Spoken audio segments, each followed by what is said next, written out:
Hey guys, it's Magnat here, and today we're gonna talk about Dragon Ball Super. Again. Yeah, I was going to make another theory video on the lightsaber and then one on Static Shock, but some really interesting things has been happening with Dragon Ball Super recently that I just want to talk about it. Sorry guys.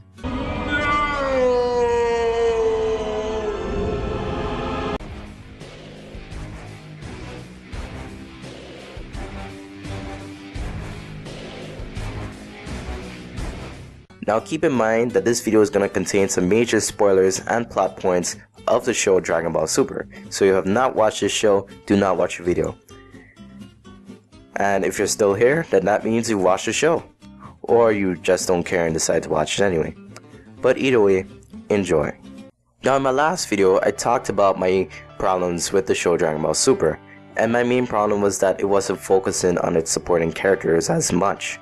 But after that, it actually started to focus on their supporting characters more.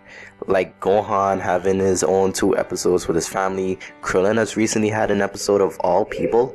I mean, let's be honest, a lot of us gave up on Krillin. Like, I didn't really give up on him more, like I just didn't care anymore. But yeah. So you might be asking yourself, why are they focusing on their supporting characters right now? Well, it's mainly due to the next arc coming up, which is known as the Universal Tournament.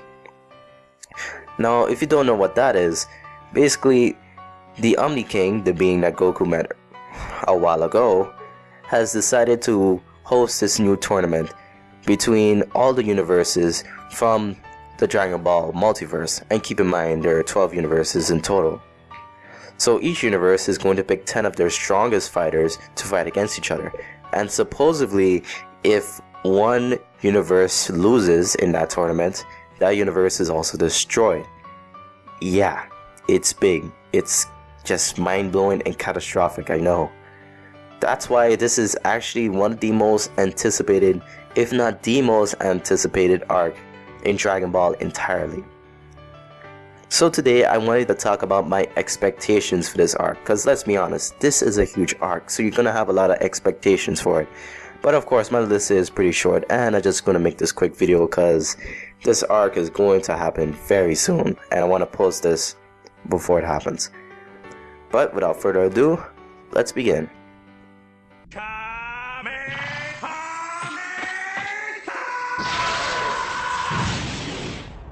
Now, like I said earlier, there are 12 universes and each universe is supposed to pick 10 of their strongest fighters.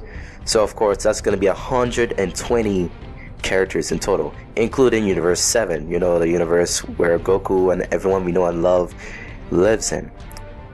So again, that's a lot of characters. Not only that, but each universe is supposed to also bring their God of Destruction and Kaioshin with them. So you cannot just give us characters that look really bland and lame. They need to be awesome and they need to be cool by either their design, their fighting techniques, or their personality.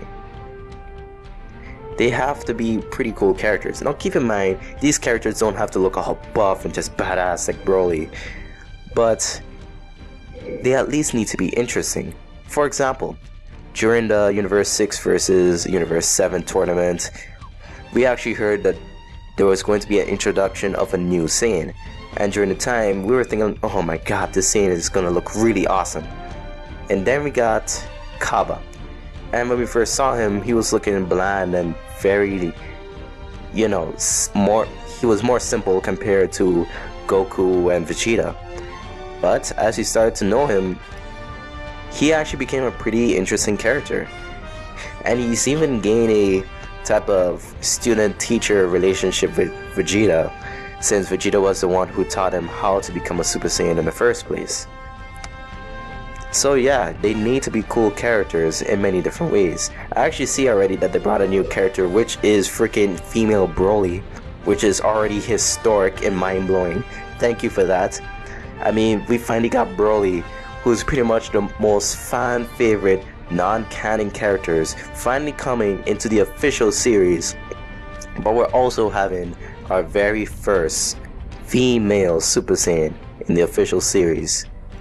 That's mind-blowing. So I guess you're already on a good start.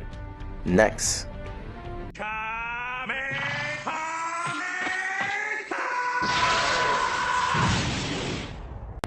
Now this one's pretty short and very obvious. You cannot have these short fights. Now I know that some of the characters that are going to be introduced are probably going to be pretty weak, but not all of them have to be. I mean, at least have half of these characters look cool and also be cool in their fights, you know? I mean, Dragon Ball has had a history of many different fights, some fights lasting for multiple episodes. Remember the Frieza arc where Goku finally turns Super Saiyan for the very first time? 5 minutes. That's how long you have. This planet is still going to blow. The core has been completely disintegrated. Why the fuck you lying? Why you always lying? Oh my god. Stop fucking lying. And then some fights can last for just one episode. All I'm saying is it needs to be cool fights that would just put you on the edge of your seat.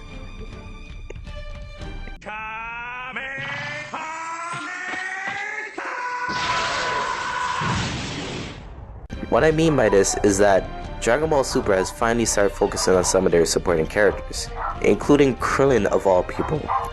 So they must let these fighters have their moments to shine in this arc. They must have cool fights. They must be able to somewhat redeem themselves, especially this one character that we've been wanting to see fight a lot more these past few episodes.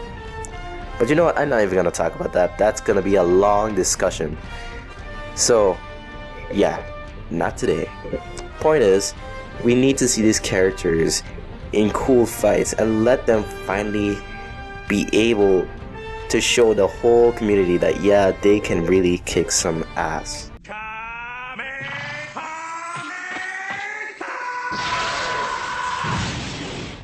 Now, this plot is very interesting. I mean, come on. A universe losing and then being destroyed? That's pretty mind-blowing and very interesting. But if you look at it at its core, it's another tournament. And to be fair, of course, tournaments are really cool. That's kind of what Dragon Ball Z is about. But we've seen them over and over and over. So, try to put something new, don't you think? For example, some people were suggesting having tag teams in this arc, which would be really cool.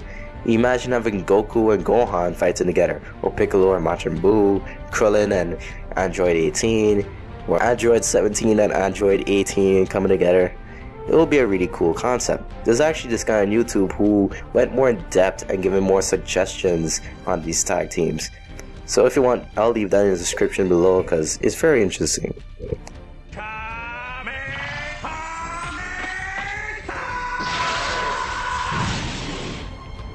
Now, this is something that I really need. Like I said earlier, it cannot be the exact same thing. It needs to be something unpredictable and very interesting. And a lot of people have been coming up with different theories on what's going to happen.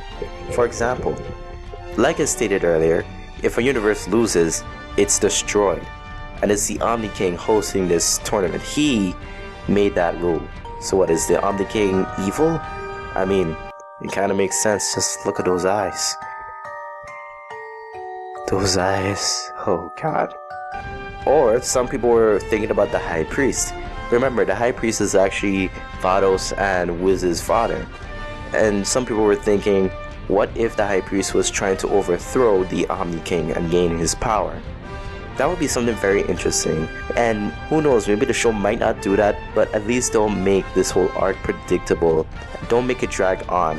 Because that's one of the problems that I had with the last major arc, which was the Future arc. It started out really good, but it felt like it was dragging on at times. But then it ended at a pretty good note. And yeah, that's my suggestions, which is a pretty short list. So what do you guys think? Do you agree with the ideas I have? Or do you disagree? Or do you have other ideas on your own? Leave it in the comments below, let me know, and I'll see you guys next time.